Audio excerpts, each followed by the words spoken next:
Hello, everyone, and welcome to today's webinar, Why Buy Now, with MAPS coaches Jen Davis and Sarah Detmore. Please note this webinar is being recorded and you will automatically receive the webinar recording. If you have questions for your coach, please type them into the questions box located in your webinar taskbar. Following the webinar, if you have any questions about today's call or coaching programs, please email us at fasttrack@kw.com. That's fasttrack@kw.com. That's all for me, ladies. Take it away. Thank you so much, Carlos, and hello everybody, and welcome to today's webinar where we talk about why buy now. I'm Sarah Detmore. I'm here with Jen Davis, who's unfortunately having some technical difficulties, so she won't be on camera today, but you get all of me, which is great. I'm wearing my camo green for St. Patrick's Day, because here in South Texas, when you have green, it's all camo, okay?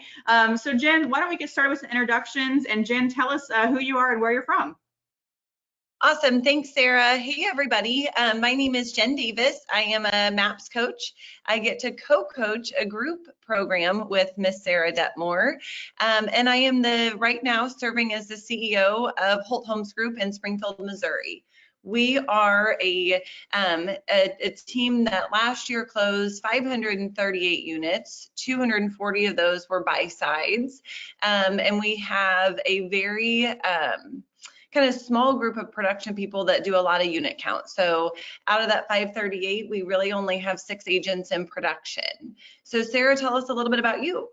Yeah, Jen, that's awesome. You know, I always am a huge fan of what Holt Homes Group does there in Springfield. So hey guys, I'm Sarah Detmore. I am just like Jen. I am a MAPS coach. I have the honor of co-coaching a group program with her called the Mega Buyer Agent, which we'll talk a little bit about in today's webinar. And I also serve as the Vice President of Buyer Agents with the Loken Group out of Houston, Texas. I've been with the Loken Group for almost 8 years and have kind of worked my way up into a leadership role with them. Just last year, our buyer agents closed 426 buy sides. Of course, with our mega team, we did about 2,500 transactions, a little over 2,500 in 2020. And again, 426 of those were buy sides. I'm seeing a few people drop in the question box that they can't hear us, guys. That must be on y'all's end, so check your volume settings. For those of you who can hear us, would you just drop a quick number 1 in the question box, the chat box, so we know that somebody can hear us? Okay, great. Because Jen, I can hear you great. Want to make sure we can hear, or everyone else can hear us too. So it sounds like everyone can hear us, but if you are having some audio issues, just check on your end. So let's go ahead and dive into our content today, Jen. And I know we're going to spend some time talking about really focusing on getting clarity with our buyers from that initial consultation to make sure we're only working with buyers who need to buy now. So we're going to make this interactive, guys. And our first question to you, you can type your answer in the chat box or the question box. Oh, there's our pictures. There you go. Type this into the question box, the chat box. But from your perspective, guys, why should a buyer buy now? Let's give a couple seconds and get some responses from our attendees. Why should a buyer buy now? And I'll read these out as they start to come in. So I'm looking in the question box. If I can make sure this works here. Lots of answers about low interest rates. I see build equity. Rates are still low, record low interest rates, having a larger family. So maybe their family size has changed. Lots of people still putting number 1, saying that they can still hear us. Thanks so much, you guys. So lots of people commenting about low interest rates. Their lease is ending. They need a house. Holly says they need a house. I love that answer. Prices are rising. So lots of great responses, Jen. And I know that we put together on the next slide, a quick overview of all the reasons a buyer might want to buy right now. And so, Jen, in reality, though, why would a buyer buy a house right now? You know, Sarah, I think all of these factors come into play. You know, we look at low interest rates. We know that the prices are still rising. We look at buyers that wish they would have bought a year ago, right? And so when you look at the list, this kind of cumulative list that we came up with, I think it's all encompassing. There's always something that's going to move someone forward, a change in family situation. They decide that they want to build equity. They know that now is the time to buy because we can't time the market, right? So we know that as prices go up, it's always better to buy now and take advantage of those low interest rates. So I think these are all great reasons, and I don't think that there's just one reason that typically, you know, kind of pushes somebody over the edge. What's your opinion? Right, and I totally agree. And this is kind of a, I don't want to say it's a joking answer, but on the next slide, you'll see here, guys, a buyer will always buy when they have a reason to buy, right? And Jen, I know you and I talk often about how on the previous slide, that cumulative list of reasons a buyer might want to buy could more or less be considered benefits to buying right now, right? So if I were a buyer in any market and interest rates were 16%, and I had to buy a house, right? I was going to be homeless if I didn't buy a house. I would buy because I had a reason to buy. And that's what we want to focus on right now in today's webinar is really getting down into the why a buyer wants to buy right now, because the interest rates, guys, yeah, they're low, they're great. And that's a benefit to buying right now, Jen. I think that we would agree. Yet if somebody absolutely has to buy, no ifs, ands, or buts, the market conditions won't matter. Would you agree with that? I do. And on the flip side, Sarah, if a buyer has to buy and interest rates jump up to 5 or 6%, they're still going to buy. That's not going to be what it's not going to be what pushes somebody to buy. It's also not going to prevent somebody from buying. If right. They have a reason, a motivation to buy that is personal to them, and they need to move their family forward because they need a larger home, or potentially something happened in their family and they need a smaller home, whatever has to happen, we've got to dig into what that motivation actually personally means to each buyer to actually understand how we move that buyer forward. Definitely. And so Jen, why don't you tell us how we do that, right? How do we do that deep dive at the buyer consultation to get really, really clear on what's going to be that motivating factor for a buyer to buy right now? How do we get clear on that? You know, I think it's twofold, Sarah. I think you have to understand what their timeline is, and you have to know what that motivating factor is. If you miss one or the other, you're never going to be successful with that buyer. So I think it's the buyer's agent's responsibility in the strategy session to really uncover the why behind they're going to buy and the when. Why are they buying? When must they buy in order to reach or to fulfill the needs of their personal circumstances? We've got to ask those right questions. It's not just about criteria. It's not the number of bedrooms. It's not square footage. Those things are all factors of the why, but they're not the why. Why are 3 bedrooms important? Why is an office important? I mean, right now, during all of the things that we've been through over the last year, it's critical to understand the why someone would move now. Why are they going to enter in a market where they're competing? If we understand that and we can tap into the why, we're going to be able to find success for these buyers. So it's not only just asking the right questions, it's asking enough questions. How many questions does it take for you to really dive in and understand the motivating factors? And then when you have a buyer that's not buying right now, right? You've got that buyer that's lost 2, 3, 4, 5 offers. What is it that we've missed? It's probably not search criteria. Sarah, you know my feeling on that old saying, buyers are liars, right? That's not true, guys. That's the agent's responsibility. Buyers aren't lying about their criteria. You either miss the timeline, you miss the when, or you miss the why. It's never the search criteria. The search criteria is what it is. It's pretty straightforward. So when I look at this, I think if my buyer isn't moving through the pipeline, I've not probably missed search criteria. 95% of the time, what I've missed is their timeline and the why they want to move now, what the motivation is. Once I can tap into that, then we can forward pace our buyers through that process a little faster. Yeah, and I love that you shared that, Jen, and I agree with you, right? It's whenever we have that buyer that we feel is ready, willing, and able, right? They're looking at houses, they're making offers, maybe where offers aren't getting accepted. We want to have that reset conversation, which I know you and I talk about in our group program. We spend a whole day talking about the buyer consultation and the scripting around that. Yet we often think that we've missed criteria. So our default to doing something different is changing criteria. Okay, well, sure, I can add a bedroom, I can subtract a bedroom. Yet if I'm not taking the time to really dig into what's going to happen with that buyer when we find them that house they're looking for, what's going to happen to that buyer when we achieve their goal of that lifestyle change, right? Logic makes them think and emotion makes them act. So we want to really drill down to that emotional connection that we can make with that buyer that's going to help them achieve their goal of buying a home right now in our market. So all great things there. Let's jump to the next slide, guys. So here's some scripts for you that you can use. We'll leave this up on the screen for a minute while we talk through them. And of course, you'll all get this recording, yet here are some scripts that you can kind of keep in your back pocket or even implement into your scripting today that could help you get that buyer over, over the hump of getting clear on their time frame and motivation. So the first script here just reads, Mr. and Mrs. Buyer, let me advance the slide too quickly. Mr. and Mrs. Buyer, what's important to you about getting to Houston by May? Awesome. And what will that do for you and your family? So what happens often, guys, is, agents to no fault of their own, great buyer agents, that, as a matter of fact, will ask that first question. What's important to you about getting to Houston by May? And we let the buyer answer. We take that first answer and we run with it. Right. So Jen, if I were going to role play this with you and I said, hey, Jen, what's important to you about getting to Houston by the month of May?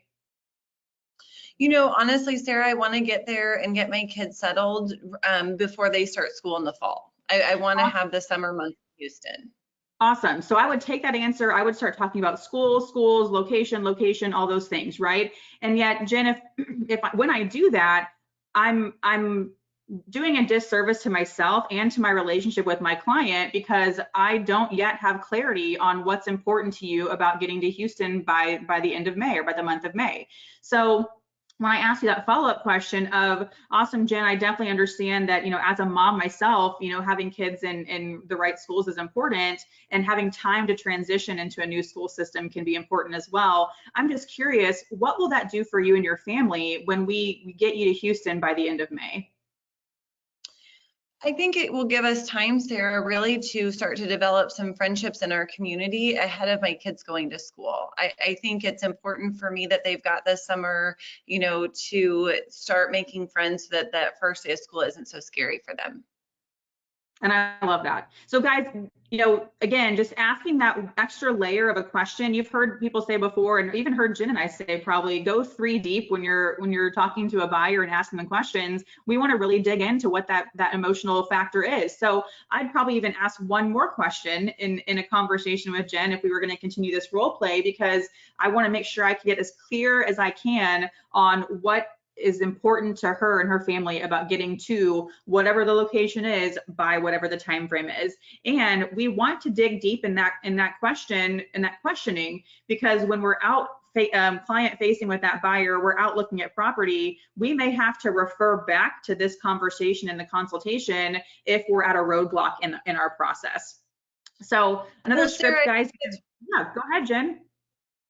That's really powerful, because you're tying me to the May conversation, and somebody could say, yeah, but if you don't find something until June, right? The next third question would be, what would happen? And you've got the script on here. What does that mean for you guys if you're not there by June? Because June, we still have potentially a couple of months to get in situated before the school. So there's another layer of question of, show them the pain point, right? Okay, well, what if we don't find?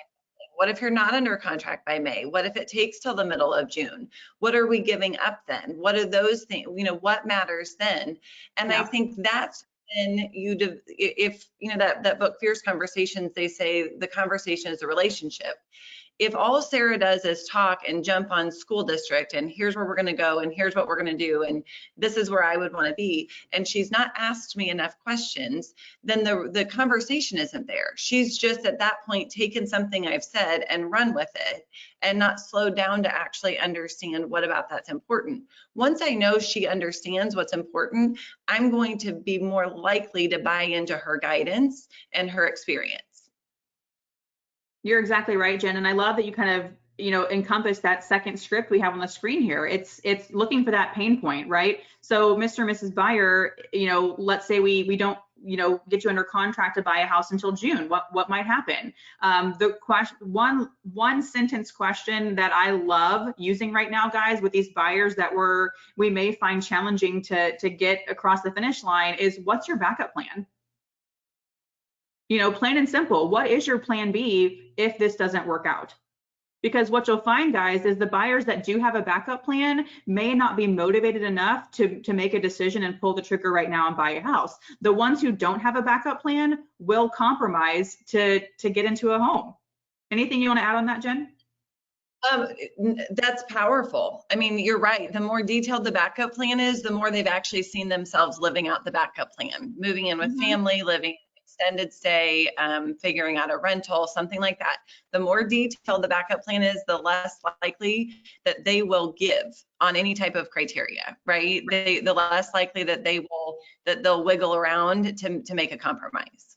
Right. I love And that, Sarah. I agree, guys. In this market, and I can't speak for any other market other than Houston, the one that I'm living in and working in, yet what I've heard, it sounds like everyone on this call is in a very active seller's market. I mean, drop a line in the questions box if you're not. However, now is we are having buyers that are going to have to compromise in most cases if what they truly want is to secure a property in our market. That's just the reality of where we're at. Here's one more script, guys, to keep in mind. Oh, Jen, I wish you were on camera. Sorry, go ahead. That's okay. What I was going to say is, you mentioned that it's a seller's market. Yes, clearly it is. And I would be living in a bubble if I didn't know that.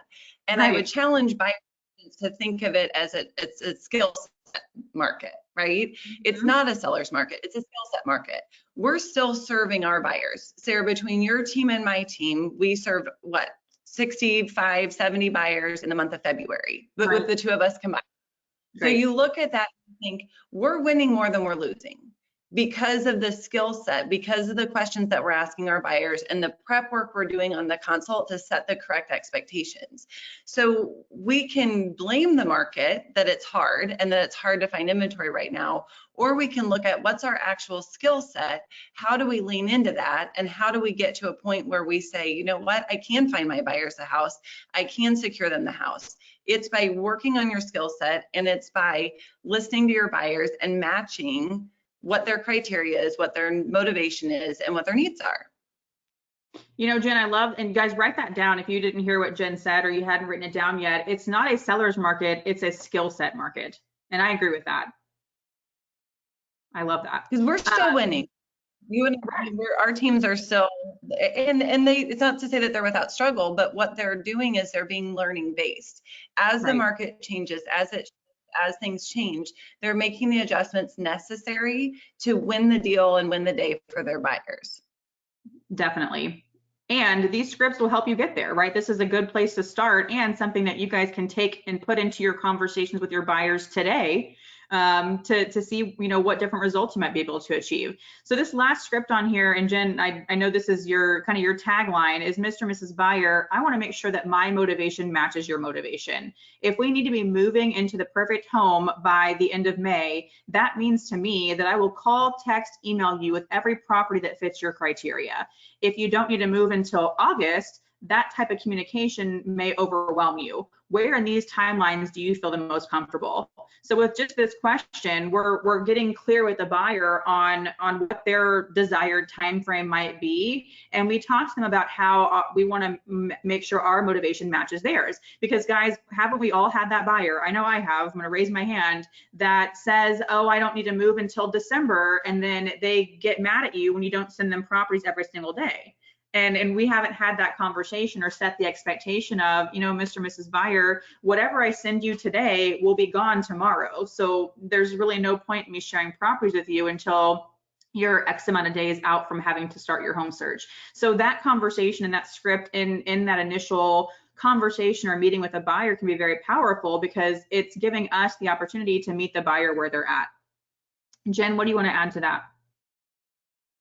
I think it's just so valuable. I think when you look at the conversations that Sarah's talking about, what she's setting herself up for is success with her buyers in this market. She's making sure that she understands where they are at and that they understand what's happening in the market. There's no miscommunication. They're not going to be disappointed with her level of service if they know what to expect and if she knows what to expect. And so I don't think I can emphasize enough on that buyer consult how important that conversation is and how important it is to dial down and really understand, or dial in and really understand what's important and what that time frame is. That's the only way we're going to win with our buyers right now. Right. It's that skill set, right? So guys, we want to open this up for some more interaction with you guys. So we want to ask this question to everybody who's on this call right now. Think about a current buyer or your current buyers that you're working with. What might be holding them back from buying right now? And I'll keep an eye on the question box so we can make sure that we address some of these questions, because we have some great questions in here. And guys, just know that if for some reason time may not allow for us to get to all of your questions, we'll ask Carlos to send us a list of all the questions from our chat today, and Jen and I will make sure that we get your questions answered, okay? So here are some things popping up right now, and this is a big one, Jen. It's inventory. Buyers aren't buying because of inventory. So how would you overcome that with a buyer if their challenge that you're facing with getting them under contract right now is lack of inventory? What would you do? I would go find them inventory. Right. I've spent a lot of time talking to coaching clients. I've spent a lot of time talking to other coaches. And I think the easy answer is to look at the MLS. Guys, that's not our only source of business. We have the ability to go find them off-market properties. That's your responsibility. That's your fiduciary to your buyer. You've got to be willing to do what other agents are unwilling to do in order to be successful. So if my one goal is to find Sarah a house and I know what her criteria is and I understand her motivation, I have resources at my fingertips to go find her a property that she doesn't have to compete on. If there's no inventory, go find it. I think that that's the difference between an average agent and an excellent agent. Where do you lie, or how are you actually willing to do whatever it takes? Are you willing to circle prospect? Are you willing to look for things that are not on the MLS? You know, Jen, and I love that. And I actually am having that conversation right now with the local group buyer agents, because that type of activity, right, where we go and find inventory is something that, I'll be quite honest, our team isn't used to doing. We have not been in a seller's market this active since, I think, 2014, when I first got into the business. And it's something that's very new. And while it's challenging and fun, we're noticing that we're defaulting to being very reactive, right? We're waiting for houses to hit the MLS, and then we're going to go scramble to go see it and then put in an offer for our clients up against 50 other offers. Whereas, if we change the way we look at it, then we spend that same time and energy on the front end looking for that one property that might be a great fit for our buyer. We get them in the door maybe the house was in a pending status and is about to go back to active, right? And we find out that the deal's going to bust out. We build rapport with the listing agent and go see the property before it goes back on the market and have a chance to capture that property before it gets relisted. So we're having to get creative and think of some things differently. But I think the time and energy spent on whether you're going to find more inventory for your buyer versus being reactive to the available inventory, the time's going to offset itself, right? So you're right, Sarah. Look at it. The way that it used to be is we spent all of our time in showings, right? As a buyer's agent, the time was on the back end, right? Now it's on the front end, the research. You don't have as much fun in showings. You don't have as many houses to show. So you really earn your keep, or you earn your reputation as a great buyer's agent by doing that work up front. Mm-hmm. I know that, we've not had a buyer miss out on more than 2 properties, because what we're doing is we're taking the extra step to find them something that's off market. And right. I think I'm on vacation this week, but I think last week before I left, we had sold 6 buyers off market properties that, never entered the MLS. They weren't a for sale by owner. They weren't an expired. It was just getting back to the basics and dialing neighborhoods that a buyer would like to live in. Yeah. And it's a different way of doing business, right? But I love that. We have to adapt to the market. And this is one way that buyer agents may have to adapt if they want to help their clients achieve their goal of getting into a home. So Jen, there's a great question in here I want to make sure we talk about. And I'm also being mindful of the time, because I know you and I could talk forever. So here's the question is, how do you, let's see here. Jay is asking, how do we speed up trust? Right? To help buyers make the highest and best offer right away and not wait or lose 2, 3, or 4 homes before being the best offer, how to get them to be serious and try not to get a deal. Jen, I want to hear your answer here, but my default answer is, Jay, these are all things that are addressed in the buyer consultation when we're setting expectations about the market. So I think it's fair to go to a buyer and say, you know, Mr. and Mrs. Buyer, I want to be really honest with you about what's happening in the market right now. Before I give them market data, I would ask them what they think is happening in the market right now, right? They watch the news, they hear their friends talk about, you know, maybe they have a neighbor or a friend who's bought or sold a house recently. So they likely have some idea and have formed an opinion of what they think the market is like. And so right then and there, when we can find out where the buyer's at with their knowledge of the market in that initial conversation or consultation, I can go ahead and nip that in the bud, where if a buyer comes to me and says, well, yeah, Sarah, the market seems active, but I'm sure I could still get a house, you know, 20% off of asking price, I would push back on that. And I'd be curious to know what their source of information is. And then I would share with them current statistics of the market and say, the reality is, you know, Houston market data, and give them all the data that I have to kind of prove that the market is not what they think it is. And then let them know, Mr. and Mrs. Buyer, here's what it's going to take to compete in today's market, and list out all the things that they might have to do. Pay double earnest money, non-refundable earnest money, waive basically all of your you know, options that you have in an offer to secure a property. And Jay, the buyers who want to compete in today's market will do it, and the ones who don't might not be buyers right now. Jen, what are your thoughts on that? I would lean in really heavily on those statistics that you mentioned. I see that Kyle Rawls is on this call, and he goes through and actually provides a spreadsheet in the neighborhoods that people want to be in to show them what's happened over the last 90 days. Here's what 90 days ago, here's where the offers are, here's where the offers are now, and here's what it takes to win. It's real-time data. So I think speeding up the trust is not only educating them about the market, setting correct expectations, providing them proof of here's what's happened, here's what's going on, and having the hard conversation, right? Hard conversation, easy life. Easy conversation, hard life. If you have the easy conversation, you let the buyer lead and you don't set the expectations, they're not going to find a house. If you're willing to have the direct conversation with them, you're going to be able to get them the house that much faster. So I would lean in very heavily on those statistics, have something to back it up and show it to them and what's happening in real time. And that's also a conversation, guys, right now. If you already have a buyer that maybe you didn't, for whatever reason, may have not had the opportunity to set those expectations about the market in your initial conversation or consultation, stop what you're doing right now and have that regroup conversation and say, you know, Mr. and Mrs. Buyer, I owe you an apology. I failed to mention X, Y, and Z about the market. Here's this information for us to move forward and best set you up for success and securing a property. Here's what's going to have to happen. That's something that you could implement now in a conversation with the buyer if you didn't have that conversation beforehand, or something you should definitely consider using in your consultations moving forward. Let's see here. Steve asked a great question too.